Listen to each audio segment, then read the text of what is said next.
समर्थ श्रीराम. दशक 5 समास 1. दशक मंत्रांचा गुरुनिश्चय. अतींद्रिय ज्ञान गुरु वाचून होणं नाही हे आपण पाहिलं. समर्थकालीन समाज कसा होता? धर्माधिष्ठित होता आणि बहुतांशी लोक त्यामुळे श्रद्धावंत होते. ब्राह्मण वर्ग धर्माचार्य होता, वर्णव्यवस्था होती, त्यामुळे धर्मकर्मामध्ये त्यांचं स्थान अग्रणी होतं. साहजिकच गुरुपद त्यांच्याकडे गेलं.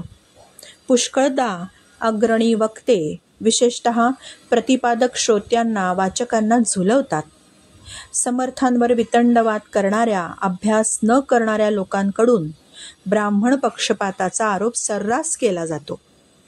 असं असतं तर अंत्यजापासून मुस्लिम बांधवांपर्यंत अनेक जण समर्थांचे शिष्य झाले नसतेच ना.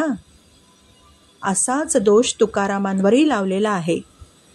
त्याचं असं आहे, जे लोक विठ्ठलाची भक्ती करीत नाही त्यांच्या आयांचा अन्य जातींशी संपर्क आला असला पाहिजे असे तुकाराम महाराजांनीच 2 ठिकाणी म्हटलेलं आहे. याचा अन्य अर्थ काढून त्यांच्या संतत्वाला ठपका देणं बरोबर होणार नाही. गावातील शूद्र आणि त्यांच्या स्त्रियांना समर्थांनी धूत वस्त्र दिली आणि म्हटलं की हेच माझे ब्राह्मण आणि याच माझ्या सुवासिनी. मग असं कसं आपण त्यांच्यावर आक्षेप घेऊ शकतो?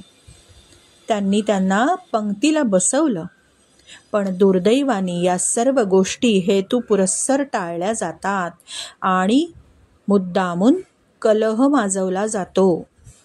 परमार्थाचा अधिकार सर्वांना सारखा आहे हे प्रत्येक संतांनी लिहूनच ठेवलंय. इतिहासात त्याचे दाखले आहेत.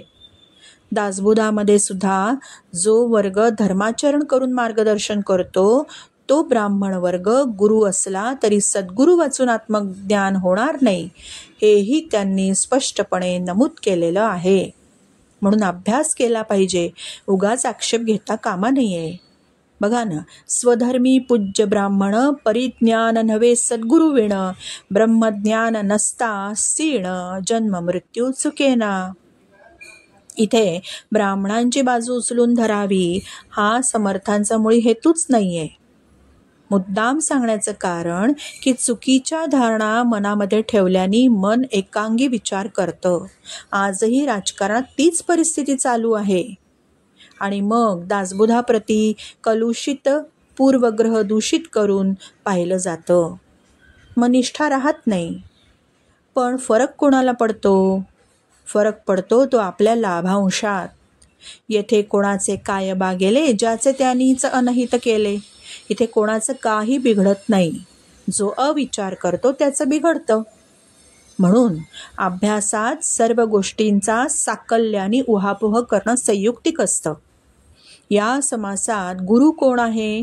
तर जो लौकिक कर्म पार पाडतो, पूजापाठ करवून देतो, तो असं सांगून आत्मज्ञान देऊ शकणार नाही असं नमूद केलेलं आहे. कितीही कर्मकांड करा, पण जोवर आत्मानुभूती नाही, सद्गुरु कृपा तोवर होणे नाही, तोवर आत्मज्ञान होणे नाही हे स्पष्ट सांगितलेलं आहे. सद्गुरु कृपे विरहित सर्वथा न घडे स्वहित. सज्जनांचा सहवास, सदाचरण, इंद्रिय दमन, कठोर साधना, मनाची शुद्धता असेल तर सद्गुरु प्राप्ती शक्य आहे. आजकाल तर काय, गुरु म्हणवून घेणारे लोक गल्ली बोळात फिरतायत, पण शिष्याला आत्मज्ञानाचा मार्ग दाखवणं हे त्यांना कदापिही जमत नाही. आत्मज्ञानी सद्गुरूंचंच ते काम आहे.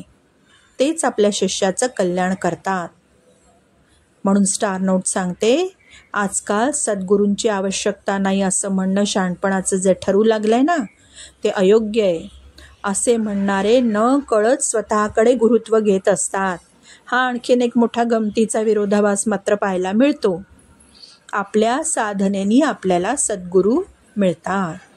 श्रीराम समर्थ श्रीराम.